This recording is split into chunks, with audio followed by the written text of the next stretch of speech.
فقد افترى إثما عظيما. بسم الله الرحمن الرحيم. السلام عليكم ورحمة الله وبركاته.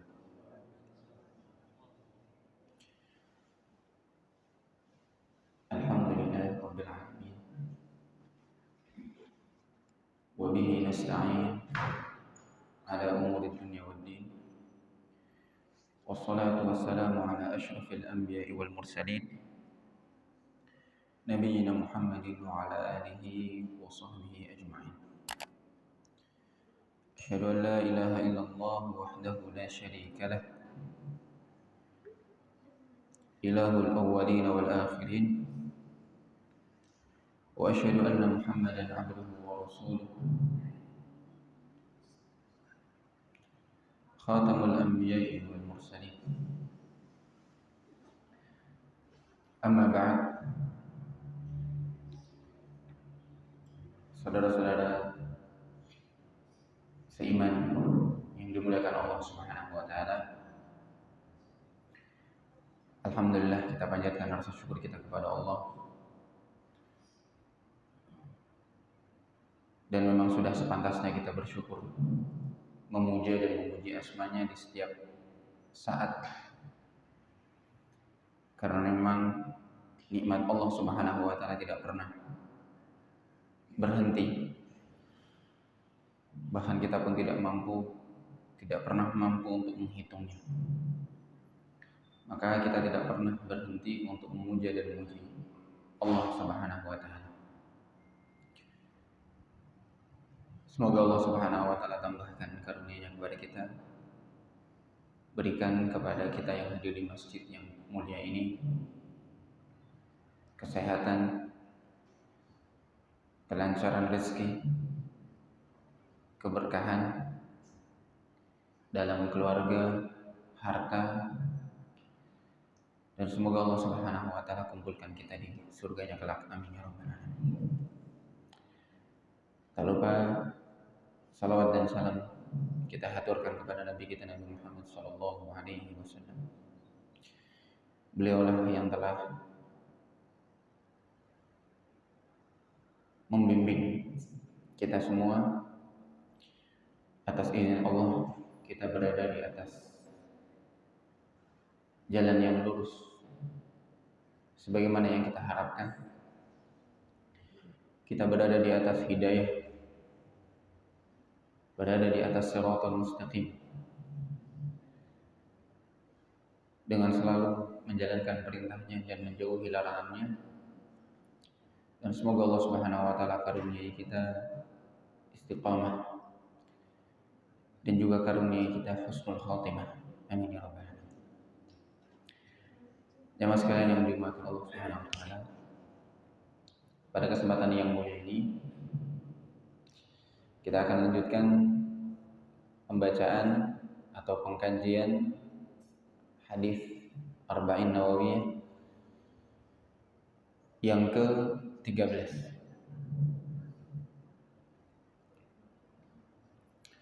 Hadis ini termasuk hadis yang singkat sebagaimana dua hadis sebelumnya, yang terdiri hanya dari beberapa kata saja, namun sekali lagi maknanya begitu penting dan mendalam bagi diri seorang muslim. Kita bacakan terlebih dahulu hadisnya. An Abi Hamzah Anas bin Malik radhiyallahu taala anhu,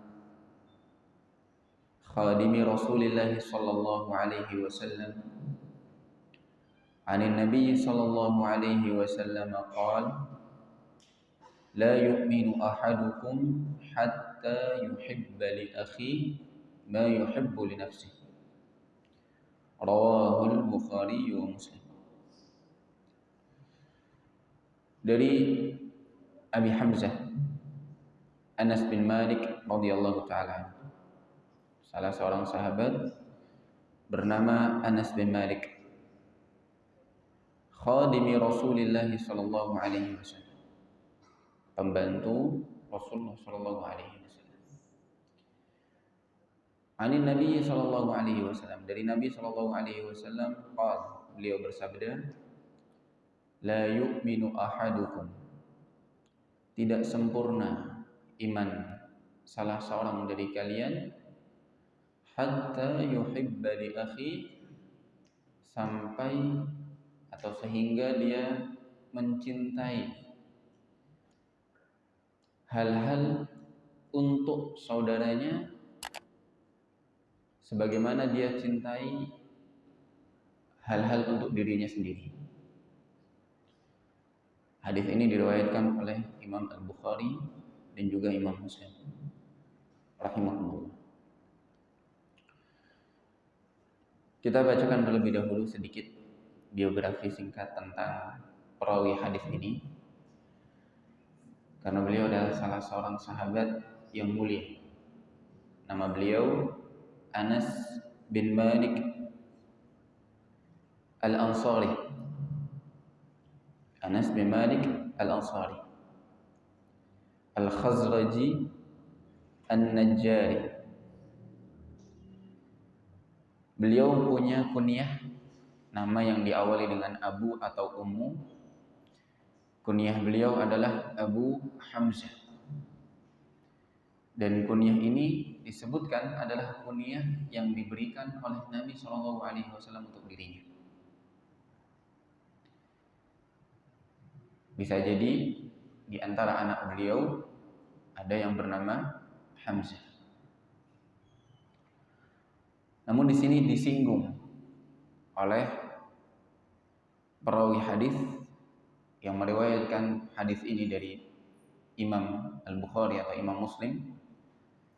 Mereka berdua menyinggung kedudukan Anas bin Malik, yaitu khadimi Rasulillah. Khadim, khadama yakhdumu, membantu. Khadim, pembantu.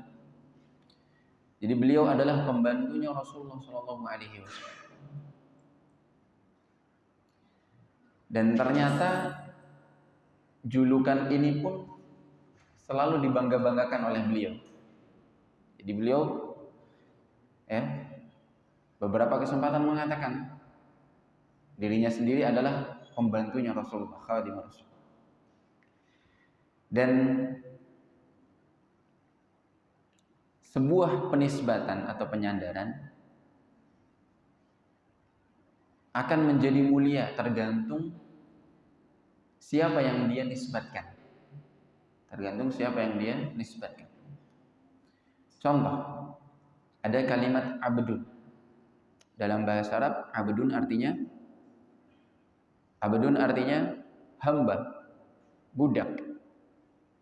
Namun ketika dinisbatkan kepada nama yang paling agung, yaitu Allah, kemudian menjadi Abdullah, maka menjadi mulia nama tersebut. Abdur Rahman, Abdur Rahim, Abdul Karim, dan seterusnya.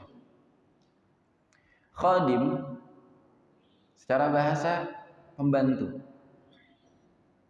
Dan kalau hanya berhenti di sini, orang akan menganggapnya ini adalah salah satu profesi yang biasa, sederhana. Namun ketika dinisbatkan kepada Nabi SAW, khadimun Nabi, pembantunya Nabi, maka menjadi tidak biasa lagi, menjadi sesuatu yang luar biasa. Dan ternyata beliau menjadi pembantunya Nabi bukan atas permintaan Nabi, tetapi permintaan ibundanya sendiri. Permintaan ibundanya sendiri. Ibunda beliau bernama Ummu Sulaim radhiyallahu anha, salah seorang sahabat Nabi sallallahu alaihi wasallam. Ketika Anas bin Malik berusia kurang lebih 10 tahun, ibunda Anas yang bernama Ummu Sulaim ini menggandeng Anas ke rumah Rasulullah SAW, bertemu beliau, lalu mengatakan, "Ya Rasulullah, hadza Unais ibni ghulamun labibun katib ataituka bihi yakhdumuk fad'u Allah lahu. Wahai Rasulullah, ini Unais. Unais itu tasghir atau bentuk pengecilan dari kata Anas. Dari kata Anas. Contoh Umar. Umar, ya, kalau dewasa disebut Umar, tapi kalau Umar kecil disebut Umair. Ya. Dan juga nama-nama yang lainnya. Kitab itu buku. Tapi kalau buklet atau buku kecil disebut kutaib. Dalam bahasa Arab, kutaib. Si ibundanya ini menyebut Anas karena memang masih kecil, usia 10 tahun. Dipanggil ya Rasulullah, ini namanya Unais. Maksudnya Anas kecil, masih kecil. Ibni, anak saya. Ghulamun labibun katib. Anak kecil yang insya Allah cerdas dan pandai menulis. Dan ini salah satu keistimewaan. Karena banyak di antara orang Arab ada yang disebut ummi. Yaitu buta huruf. Tidak pandai menulis, tidak pandai membaca. Termasuk Nabi kita yang mulia, Nabi Muhammad SAW. Nabi kita disebut sebagai orang yang ummi. Dan itu bukan suatu kerendahan bagi beliau. Bahkan status Nabi SAW sebagai seorang ummi yang tidak pandai membaca dan menulis menjadi suatu bukti yang telak bagi mereka yang meragukan akan wahyu yang disampaikan oleh Nabi SAW dari Al-Quran maupun dari hadis. Karena kalau seandainya Nabi SAW pandai menulis dan pandai membaca, maka bisa menjadi celah bagi orang-orang kafir untuk membantah ayat-ayat Al-Quran. Karena dahulu orang-orang Arab yang menentang akan kenabian Nabi SAW, mereka mengatakan Nabi ini penyair. Atau Al-Quran yang disampaikan oleh Nabi ini adalah buatan sendiri. Maka terjawab tanpa harus dijawab oleh status beliau yang tidak pandai menulis dan tidak pandai membaca. Bagaimana mungkin Nabi SAW yang tidak pandai menulis dan tidak pandai membaca bisa mengarang Al-Quran yang bahasanya tinggi sekali? Bahkan seluruh ulama sepakat Al-Quran adalah bahasa yang paling tinggi, bahkan mengalahkan syair-syair Arab. Sastranya menjadi mukjizat. Sampai Allah Subhanahu wa taala tantang orang-orang kafir dalam Al-Qur'an dalam beberapa kesempatan, siapa di antara kalian yang berani atau mampu mendatangkan satu surat dalam Al-Qur'an atau 10 ayat atau 1 ayat saja dalam Al-Qur'an seperti Al-Qur'an? Tidak ada yang mampu. Kembali lagi kepada sahabat Anas bin Malik radhiyallahu taala. Kata ibundanya, "Wahai Nabi, ini anak saya. Insya Allah labib, asal katanya dari lub, otak, berakal, cerdas. Katib, pandai menulis. Ataituka bihi yakhdumuk. Aku sengaja bawa dia ke hadapanmu wahai Rasulullah agar dia membantumu, mengabdi untukmu. Bukan menjadi budak ya, tapi menjadi pembantu. Fad'ullaha lahu." Maka Ummu Sulaim ini hanya meminta satu permintaan saja dari Nabi, ya, atau dianggap mungkin sebagai bayaran ya, karena memang tidak ingin digaji, padahal normalnya seorang pembantu digaji. Tapi Ummu Sulaim hanya berharap Nabi SAW mendoakan satu doa saja untuk Anas bin Malik radhiyallahu taala. Ini salah satu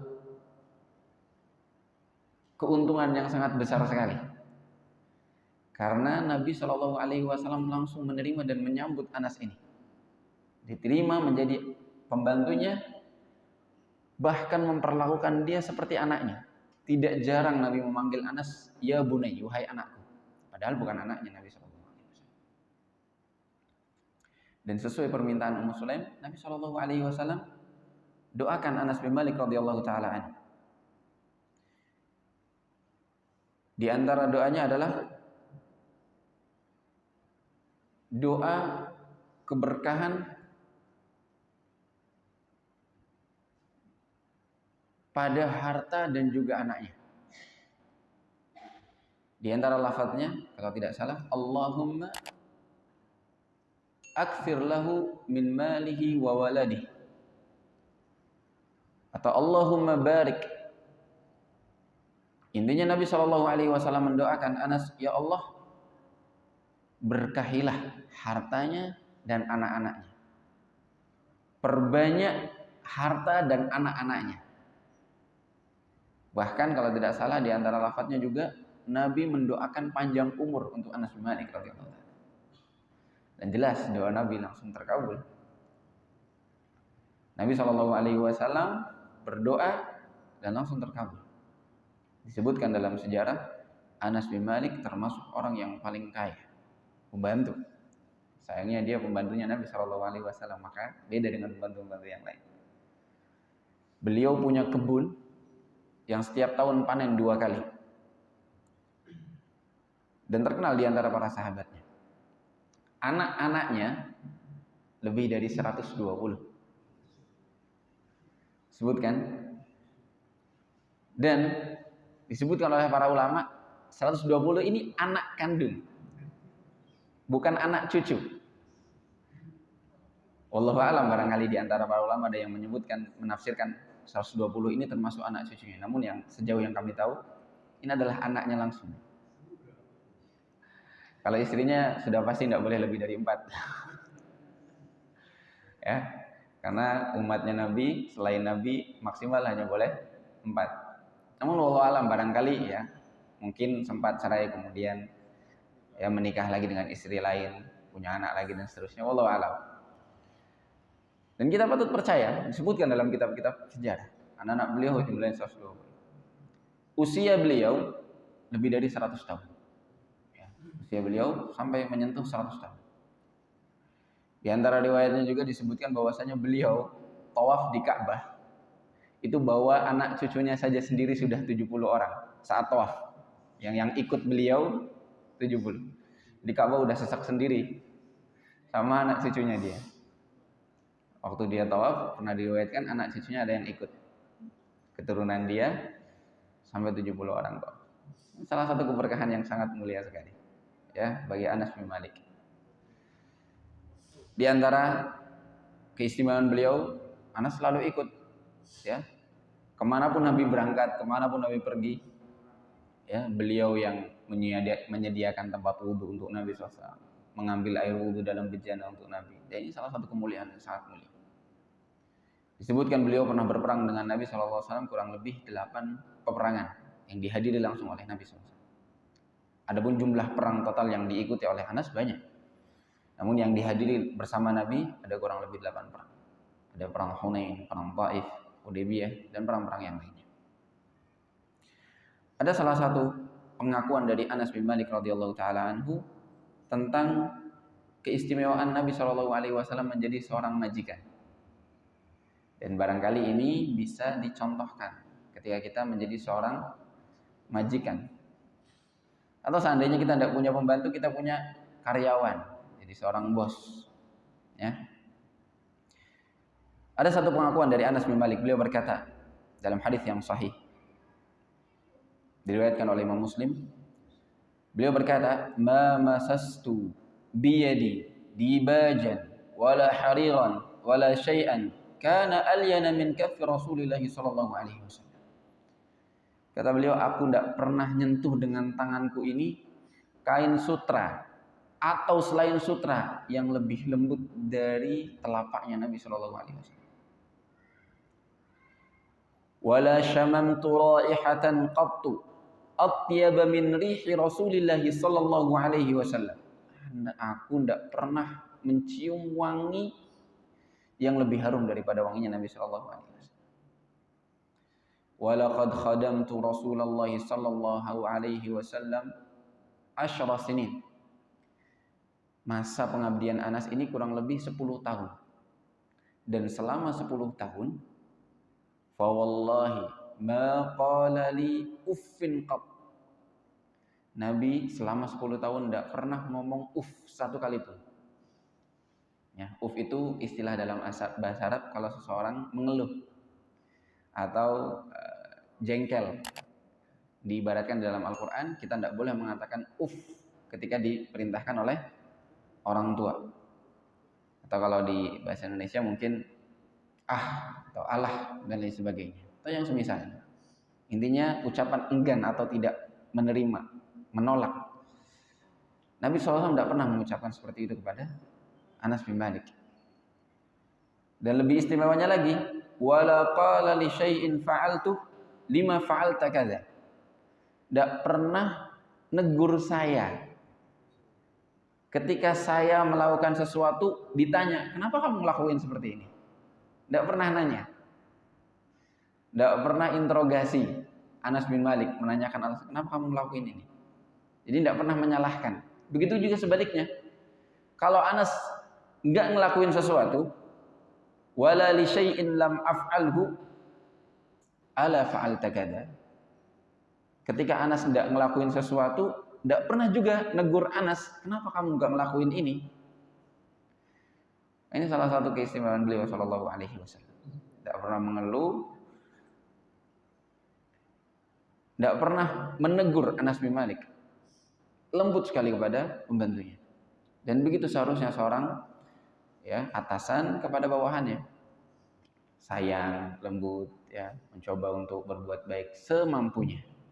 Ya. Dan ini tentu selama karyawan kita, pembantu kita sudah melakukan hal yang terbaik. Tapi kalau memang mungkin ada di antara bawahan kita, karyawan, pembantu, atau orang siapapun yang bekerja dengan kita kemudian dia tidak memenuhi amanahnya, maka boleh-boleh saja kita menegurnya, menasehatinya dengan baik. Namun jelas Nabi SAW tidak pernah menegur Anas karena memang Anas selalu berusaha untuk memuaskan Nabi SAW dengan pekerjaannya, dengan pekerjaan beliau Anas bin Malik radhiyallahu taala. Di antara keistimewaan beliau juga, Anas ini termasuk di antara sahabat yang banyak sekali riwayatnya dari Rasulullah SAW. Hadis beliau menyentuh angka 2286 hadis yang dicatat dan dikumpulkan oleh para ulama ahli hadis yang diriwayatkan oleh Anas dari Rasulullah SAW. Jamaah sekalian yang dimuliakan Allah Subhanahu wa taala, selanjutnya kita masuk pada sabda Nabi SAW. Beliau berkata, la yu'minu ahadukum. Asal katanya la yu'minu ahadukum artinya tidak beriman. Tidak beriman salah seorang kalian. Namun para ulama sepakat bahwa memaknai kalimat ini bukan maksudnya tidak beriman secara total. Tapi maknanya adalah la yu'minu imanan kamilan aw la yukmilu imanahu. Artinya tidak menyempurnakan imannya. Karena perbuatan setelahnya ini para ulama sepakat kalau tidak dilakukan tidak menggugurkan keimanan seseorang. Hanya mengurangi nilai kesempurnaan iman seseorang. Namun bukan berarti tidak wajib, tetap wajib. Dan ini termasuk kategorinya takwil. Takwil itu mengalihkan makna dari suatu kata ke makna yang tidak zahir. Ke makna yang tidak zahir. Contoh, ada kata misalnya maknanya Allah Subhanahu wa taala berfirman ketika menjelaskan saudara-saudara Yusuf berkata kepada bapaknya Yakub alaihi salam ketika bercerita bahwa adik Yusuf dituduh mencuri. Padahal itu memang Akal-akalannya Nabi Yusuf karena ingin berkumpul lagi dengan adiknya yang disebut namanya Ibn Yamin atau Bunyamin. Nah, ketika putra-putranya Yakub bercerita kepada Yakub bahwasanya Bunyamin ditangkap karena dituduh mencuri, mereka mencoba meyakinkan bapaknya Yakub dengan mengatakan was'alil qaryatal lati kunna fiha. Was'alil qaryah maknanya adalah tanyalah desa atau kampung yang kita berada di dalamnya waktu itu. Was'al, tanyalah, qaryah artinya desa atau kampung. Jelas kalau dimaknai secara zahir tidak masuk. Bagaimana kampung ditanyai? Kampung tidak punya mulut, ya, tidak punya omongan. Siapanya yang ditanyai? Ditanyai tubuhnya atau gapuranya atau apanya? Para ulama sepakat makna kalimat was'alil qaryah adalah was'al ahlal qaryah. Maksudnya tanyai penduduk desanya. Ya. Nah, ini mengalihkan makna qaryah yang secara bahasa adalah kampung atau desa ke makna yang lain yaitu penduduk desanya maksudnya. Ini namanya ta'wil. Ta'wil coba mengalihkan suatu kata ke makna yang lain yang tidak zahir.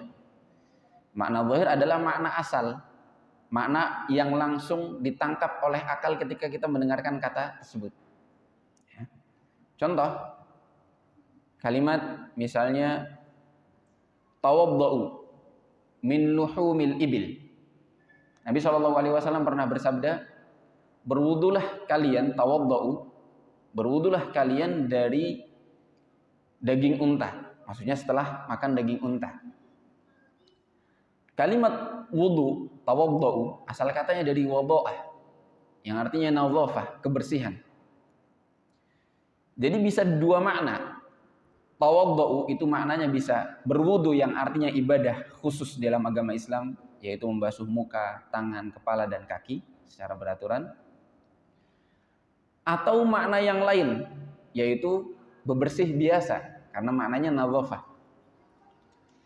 Maka pada dasarnya suatu kata diartikan makna yang zahir yang langsung ditangkap. Yang langsung ditangkap oleh akal pendengar. Yaitu adalah seringnya kalimat tawadhu maksudnya adalah berwudu yang mencuci atau membasuh muka, tangan, kepala, dan kaki. Itu namanya makna zahir. Tapi kadang-kadang kata itu dialihkan ke makna yang tidak zahir, tidak kuat, makna yang jarang-jarang dipakai karena memang ada qarinah, ada dalil atau ada sangkutannya dengan, ada kaitannya, tanda-tanda yang membuat dia harus dialihkan ke makna yang lain. Termasuk dalam hadis kita. Secara zahir la yu'minu itu artinya tidak beriman.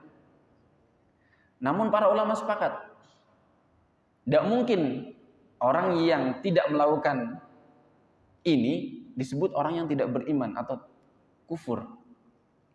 Maka dialihkan maknanya, maksudnya adalah tidak disebut orang yang beriman dengan iman yang sempurna. Artinya iman dia berkurang. La yu'minu ahadukum hatta yuhibba li akhi ma yuhibbu li nafsi. Ma yuhibbu li nafsi. Dan ini banyak dipraktekkan lagi di dalam contoh ayat Al-Quran maupun hadis-hadis Nabi SAW. Kita sebutkan contoh yang lain lagi agar bisa difahami. Allah Subhanahu Wa Taala berfirman, "Fa idza qara'tal Qur'an fasta'iz billahi minasyaitonir rajim." Artinya, fa idza qara'ta itu adalah fi'lul madhi atau al-fi'lul madhi. Kata kerja dalam bentuk lampau, artinya sudah membaca. Ya, makna secara zahir, makna yang langsung tertangkap ketika orang bilang qara'ta itu artinya sudah membaca.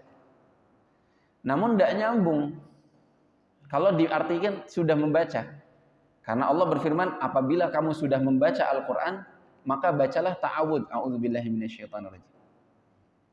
Karena yang ditangkap oleh kita dan memang diketahui dari sunnahnya Nabi SAW, beliau membaca ta'awudz sebelum membaca Al-Quran. Maka kalimat qara'ta ini dialihkan maknanya, yang asalnya maknanya sudah membaca, maksudnya adalah apabila kamu mau membaca Al-Quran.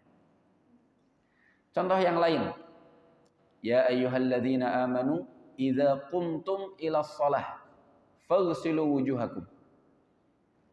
Ya. Ayat tentang wudu dalam surat Al-Maidah. Ayat berapa? Ayat 6. Wahai orang-orang yang beriman, idza qumtum, apabila qumtum itu fi'il madhi yang artinya kamu sudah berdiri. Secara zahir maknanya adalah apabila kamu sudah berdiri, ya, atau sudah melakukan sholat, ya, faghsilu wujuhakum, maka basuhlah wajah-wajah kalian. Diteruskan, intinya berwudu. Dan jelas, ya, kita yang mendengarkan tidak bisa memaknainya secara zahir, karena yang kita tahu berwudu itu ya sebelum sholat, bukan setelah sholat, atau ketika orang sudah siap sholat. Tapi ketika orang hendak atau mau mengerjakan sholat, diperintahkan untuk berwudu. Ini contoh yang lain.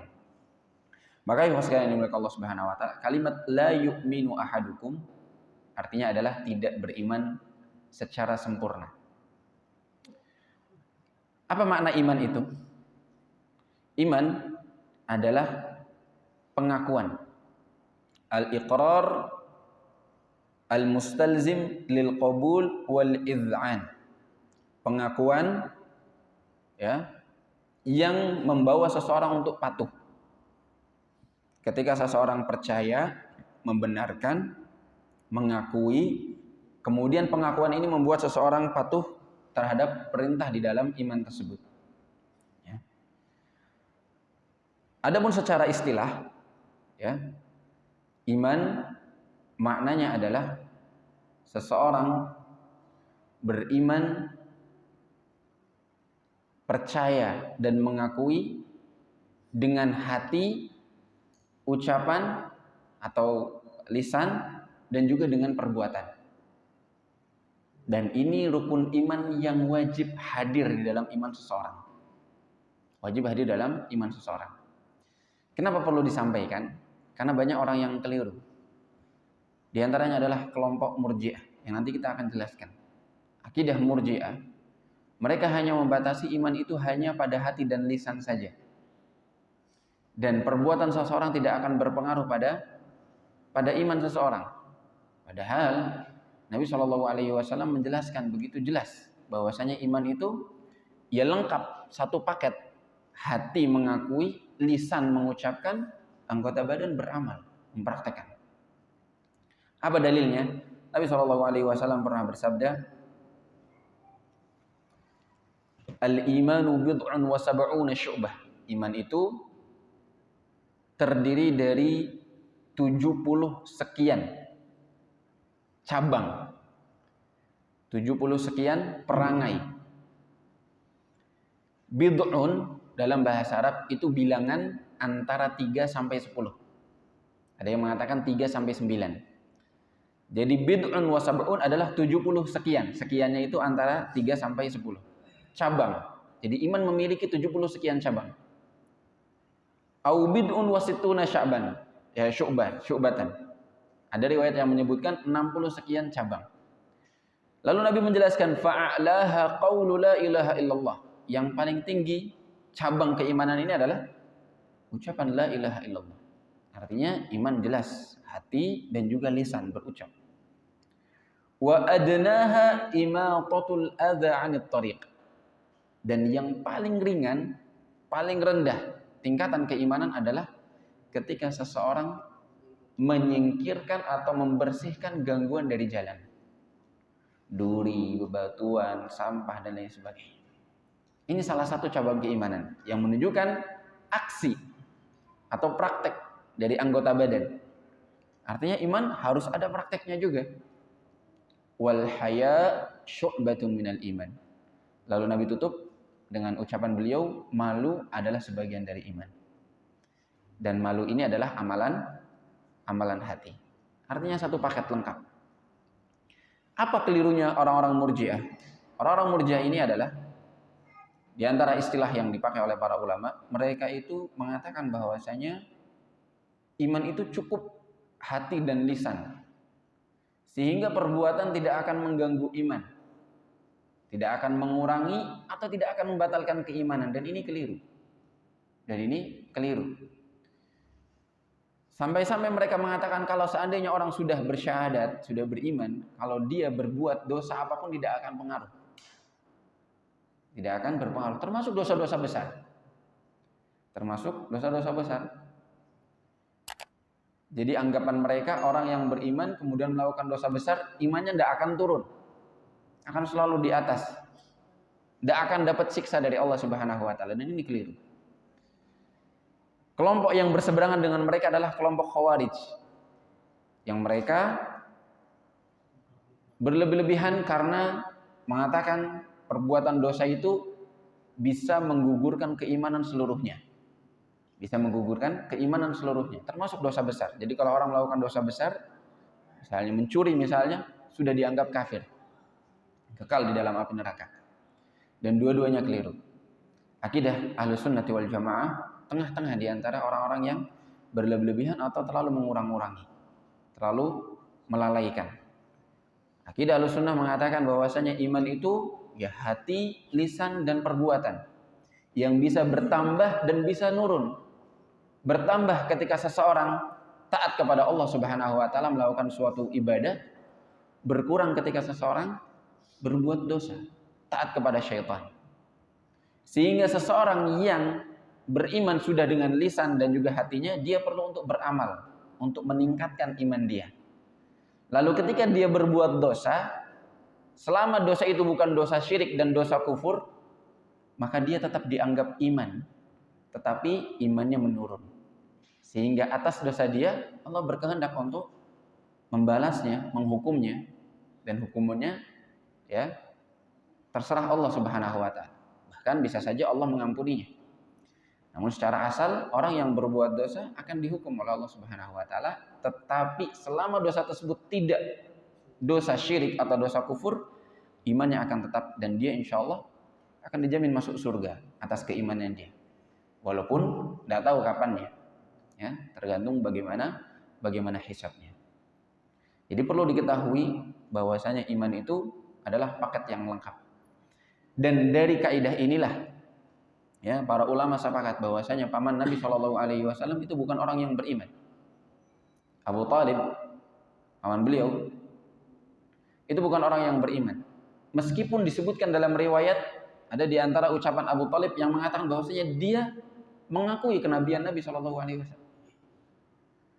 Di antara syair-syair yang disebutkan oleh Abu Thalib adalah walaqad alimtu bi anna dina Muhammadin min khairi adyanil bariyati dina laulal malamata aw hadara masabbatin la ra'aitani samhan bidzaka mubina. Yang intinya kata Abu Thalib, dan sungguh aku sudah tahu bahwasanya agamanya Muhammad adalah agama yang paling baik. Tetapi kalau bukan karena rasa malu, celaan dari orang-orang kafir, pastilah aku termasuk orang yang beriman kepada Nabi Muhammad SAW. Jadi di dalam hatinya dia mengakui bahwasanya Nabi Muhammad adalah seorang nabi, mengakui bahwasanya yang dibawa oleh Nabi adalah agama yang benar. Masalahnya dia tidak praktekkan dengan lisan dan juga amalannya.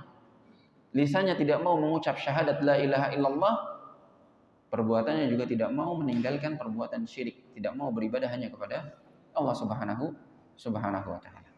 Sehingga dari sini kita pahami ya bahwasanya iman adalah paket yang lengkap dari mulai hati, lisan dan juga amalan. Lalu Nabi Shallallahu alaihi wasallam mengatakan, siapa orang yang tidak sempurna imannya atau tidak akan sempurna iman seorang hatta yuhibba li akhihi ma yuhibbu li nafsihi, sampai dia mencintai untuk saudaranya apa-apa yang dia cintai untuk dirinya sendiri. Apa maksudnya? Maksudnya adalah dia berusaha memperlakukan saudara seimannya sebagaimana dia memperlakukan dirinya sendiri. Dia senang saudaranya bisa A, B, C, D, punya A, B, C, D, sebagaimana dia juga senang punya hal-hal demikian. Sehingga dia jauhi hasad, dengki kepada sama saudara seiman. Dia bahkan berusaha menyenangkan saudaranya. Bahkan berusaha saudaranya bisa sama seperti dia. Dalam urusan duniawi maupun dalam urusan agama. Dalam urusan akhirat. Dan ini selaras dari hadis Nabi SAW yang berbunyi, "Man ahabba an yuzahzaha 'anil nar wa yadkhulal jannah falta'tihi maniyatuh wa huwa yu'minu billahi wal yawmil akhir wal ya'ti ilan nas ma yuhibbu an yu'ta ilaih." Barang siapa yang senang atau ingin dijauhkan dari api neraka lalu dimasukkan ke dalam surga, maka hendaknya kematian datang kepada dia dan dia dalam kondisi beriman kepada Allah dan hari akhir, lalu dia mendatangi manusia, bersikap kepada mereka ma yuhibbu an yu'ta ilaih, sebagaimana mereka suka diperlakukan, memperlakukan orang lain seperti apa yang mereka sukai. Orang senang untuk dibaiki, diucapi lembut, ya, diperlakui baik, sopan santun. Maka lakukan seperti yang mereka sukai. Ini termasuk tanda-tanda keimanan seseorang yang sempurna. Dan jamaah sekalian yang dimuliakan Allah Subhanahu wa taala, hal seperti ini perlu dilatih pada diri kita. Perlu dilatih dalam diri kita. Sehingga kita berusaha sebisa mungkin membersihkan hati kita dari sifat hasad. Berusaha sebisa mungkin menjauhkan diri kita dari sifat hasad. Baik, ikhwas sekalian yang dimuliakan Allah Subhanahu wa taala, kita coba sebutkan beberapa faidah-faidah yang bisa kita ambil dari hadis ini. Yang pertama adalah disebutkan oleh Syekh, jawazu nafyi syai' lintifai kamalihi. Boleh menafikan sesuatu ketika sesuatu itu tidak sempurna. Jadi disebut secara bahasa atau secara lafaz tidak ada hanya karena sesuatu tidak sempurna. Dan itu banyak sekali di antara sabda-sabda Nabi SAW. Di antaranya adalah hadis yang semisal seperti ini. Nabi mengatakan, la yu'minu man la ya'manu jaruhu bawa'iqahu.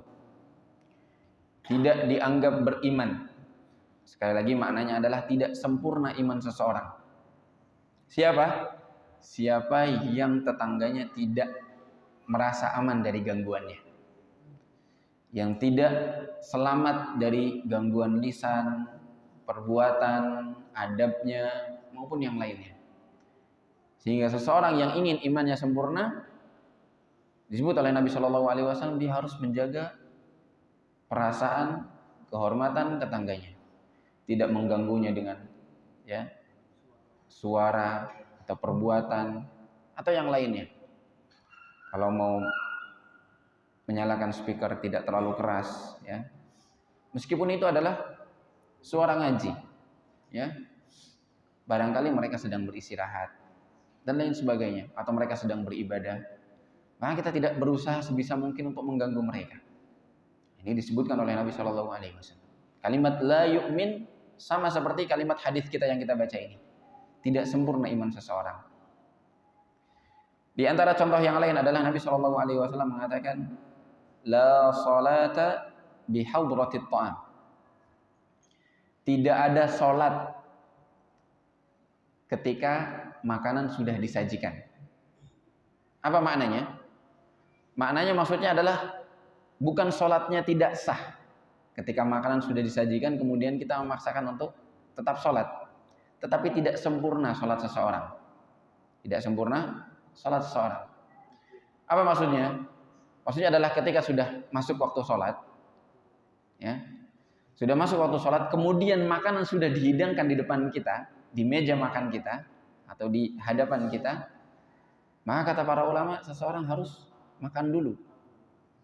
Meskipun selesai makan, dia akan ketinggalan sholat jamaah. Ya. Artinya, kalau ada kasus semacam ini, seseorang hendaknya makan terlebih dahulu, baru sholat. Apabila ketika datang waktu sholat, makanan sudah dihidangkan. Ya. Kenapa? Di antara alasannya adalah seseorang kalau dalam kondisi lapar, ya, pikirannya tidak akan tenang, ya. Bahkan dia bisa ngelantur dalam bacaan-bacaan sholatnya. Termasuk di antaranya kalau tidak salah disebutkan seseorang dilarang sholat ketika dia begitu mengantuk sekali. Ya, ketika dia mengantuk sekali.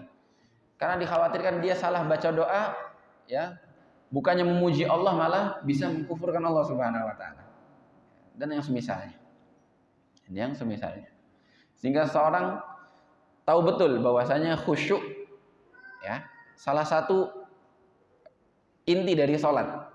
Dia berusaha untuk menghilangkan hal-hal yang bisa mengganggu konsentrasi dia, mengganggu kekhusyuan dia. Namun sekali lagi, kalau seandainya seseorang dalam masalah ini tetap sholat, ya, bukan berarti sholatnya tidak sah. Karena syarat-syaratnya sholat apa? Yang penting dia suci, ya, menghadap kiblat, ya, melakukan rukun-rukunnya, wajibnya, dan lain sebagainya, maka sholatnya sah. Tapi dianggap sholatnya tidak sempurna pahalanya. Namun yang seperti ini tidak boleh dijadikan kebiasaan. Ya. Artinya kalau seseorang, ya, tahu bahwa dia punya kewajiban sholat di waktu tertentu, ya, di jam-jam tertentu, maka dia jangan hidangkan makanan di waktu itu. Ya. Sehingga dia sengaja di setiap hari makanannya dihidangkan di waktu-waktu sholat. Ini keliru juga. Ya. Tapi kalau misalnya tidak disengaja, maka dia memilih makan dulu baru sholat. Di waktu-waktu yang lain dia usahakan, ya, makanannya datang sebelum waktu sholat atau setelah waktu sholat. Begitu juga para pekerja, ya, orang-orang yang bekerja di kantor, jangan mengambil waktu istirahat atau waktu makannya, ya, atau di sekolah misalnya di pesantren yang biasanya mereka makanannya terjadwal, jangan diambil jadwalnya saat masuk waktu sholat. Ya, diusahakan sebelum sholat, itu lebih bagus lagi. Di antara kebiasaan para sahabat Nabi Shallallahu Alaihi Wasallam, mereka makan ghadanya atau makan siangnya sebelum zuhur, sehingga dia perutnya sudah penuh, ya, atau sudah kenyang, sudah dalam kondisi yang sangat perfect atau istimewa saat bertakbir menghadap Allah Subhanahu wa taala. Faedah yang kedua adalah wajibnya seseorang mencintai sesama mukmin. Dan ini dijadikan oleh Nabi Shallallahu Alaihi Wasallam sebagai tanda keimanan seseorang. Jadi di antara simpul-simpul keimanan seseorang adalah dibuktikan dengan bagaimana dia cinta kepada saudaranya. Bagaimana dia cinta kepada saudaranya. Dan ini menjadi wajib. Kenapa wajib? Karena Nabi Shallallahu Alaihi Wasallam sebutkan orang yang tidak mencintai saudaranya, imannya tidak sempurna. Maka kalau seandainya sunnah, mencintai seorang mukmin hukumnya sunnah, harusnya tidak mengurangi keimanan dia. Tapi di sini dianggap, bahkan disebutkan dalam lafadznya la yu'min. Ada sisi penafian, peniadaan keimanan seseorang. Maksudnya tidak sempurna iman seseorang. Maka disimpulkan oleh para ulama, cinta kepada sesama mukmin hukumnya wajib. Dimanapun mereka berada, siapapun mereka, dari suku manapun, dari bangsa manapun, level manapun, ya, yang miskin maupun yang kaya, yang putih maupun yang hitam, semuanya. Selama dia beriman, seorang mukmin harus mencintai mereka. Baik jamaah sekalian dimaka Allah Subhanahu wa taala, kita tambahkan beberapa faedah insyaallah setelah azan. Tafadhal.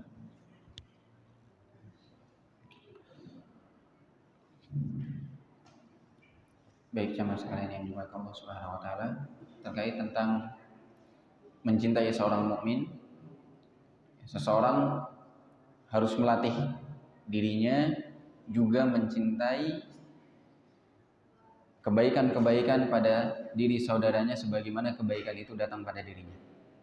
Artinya kalau seandainya seorang mukmin dia dalam kondisi yang baik dari segi rizkinya, misalnya dia punya rumah yang bagus, kendaraan yang bagus, maka dia berusaha sebisa mungkin seorang mukmin yang ada di sekitarnya juga bisa memiliki hal-hal yang seperti itu.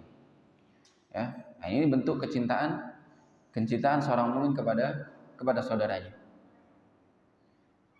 Dan jangan sampai, ini masuk pada faedah yang ketiga, hasad menggerogoti diri kita. Hasad menggerogoti diri kita. Apa makna hasad? Hasad itu secara simpelnya kita katakan benci seseorang mendapatkan kenikmatan. Benci seseorang mendapatkan kenikmatan. Ada makna lain yang disebutkan oleh para ulama bahwasanya selain benci, hasad ada makna tambahan, yaitu seseorang mengharap nikmat yang ada pada diri orang lain hilang. Ya, istilahnya tamanni zawalin ni'mah an ghairihi. Selain dia benci, dia juga berharap nikmatnya hilang dari saudaranya. Ya. Namun, ya, makna yang lebih saya pilih adalah makna yang cukup seseorang ketika benci saja sudah dianggap hasad, meskipun dia tidak berharap nikmat itu hilang. Ya. Jadi contoh misalnya ada seseorang ketiban rezeki misalnya, ya, dia habis beli sepeda baru misalnya, kemudian tidak suka saja sudah dianggap hasad. Dan ditambah parah lagi ketika seseorang berharap sepedanya rusak, sepedanya hilang, dicuri, dan lain sebagainya. Begitu juga nikmat-nikmat yang lain. Ini termasuk hasad, dan hasad bahaya sekali. Bahayanya ya insya Allah jamaah sudah tahu ya, dari sisi agama, ya, hatinya seseorang, dari sisi kejiwaan juga tidak sehat hasad itu ya bagi hati. Dan yang sehat adalah jelas tuntunannya Nabi Shallallahu Alaihi Wasallam. Berusaha suka apa yang terjadi pada saudaranya sebagaimana dia suka hal tersebut terjadi pada dirinya. Dia ingin sehat, dia juga berusaha ingin saudaranya sehat seperti dia. Tidak malah membenci kenikmatan yang dimiliki oleh orang lain atau bahkan mengharap kenikmatan itu hilang. Di antara tips ya yang bisa kita praktekkan karena memang hasad bisa menghinggapi siapa saja. Hasad bisa menghinggapi siapa saja.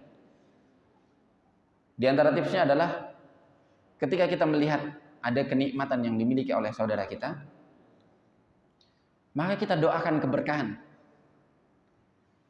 Lalu kita berdoa kepada Allah bisa memiliki yang semisal atau yang lebih baik daripada yang dia miliki.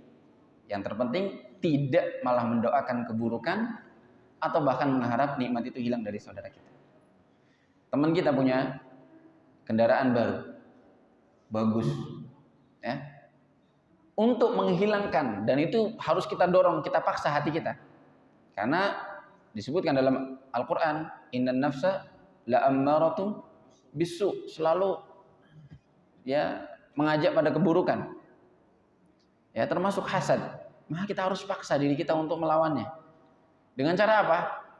Dengan cara dilawan, malah kita lakukan hal yang sebaliknya hasad, yaitu kita doakan keberkahan bagi kenikmatan seseorang.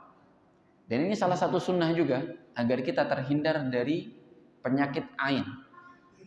Yang disebutkan oleh para ulama, ain itu bisa menghinggapi siapa saja. Seseorang yang dengan rasa hasadnya bisa merusak nikmat orang lain. Dan itu sering kali terjadi. Seseorang pakai baju baru misalnya, ketemu temannya kagum, bagus sekali bajunya, mewah, mahal, cantik atau bagus, ganteng. Tapi dia tidak mengucap zikir kepada Allah Subhanahu Wa Taala, dan setelah itu ada saja yang terjadi.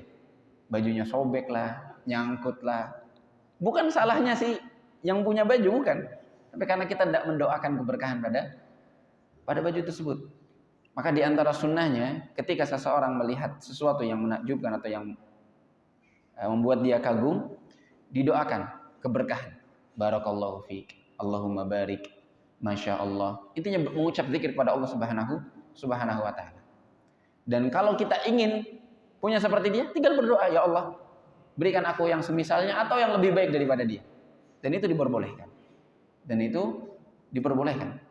Dan insya Allah hal seperti ini bisa menjadi tips bagi kita untuk melawan rasa hasad seperti itu. Baik jemaah sekalian yang dimuliakan Allah Subhanahu wa taala, sekiranya ya, ini saja yang bisa kami sampaikan terkait penjelaskan atau pengkajian dari hadis yang ke-13 ini. Semoga Allah Subhanahu wa taala jadikan kita termasuk orang-orang yang saling mencintai sesama saudara kita, seiman, ya, seislam, tidak pernah membenci mereka, bahkan berusaha untuk menolong mereka, ingin mereka nasibnya sama seperti kita, sama-sama baik dalam hal urusan duniawi maupun urusan akhirat. Tutup dengan doa kafaratul majlis. Subhanakallahumma wa bihamdik, asyhadu an la ilaha illa anta, astaghfiruka wa atubu ilaik. Jazakumullahu khairan katsiran. Assalamualaikum warahmatullahi wabarakatuh. ومن يشرك بالله فقد افترى إثما عظيما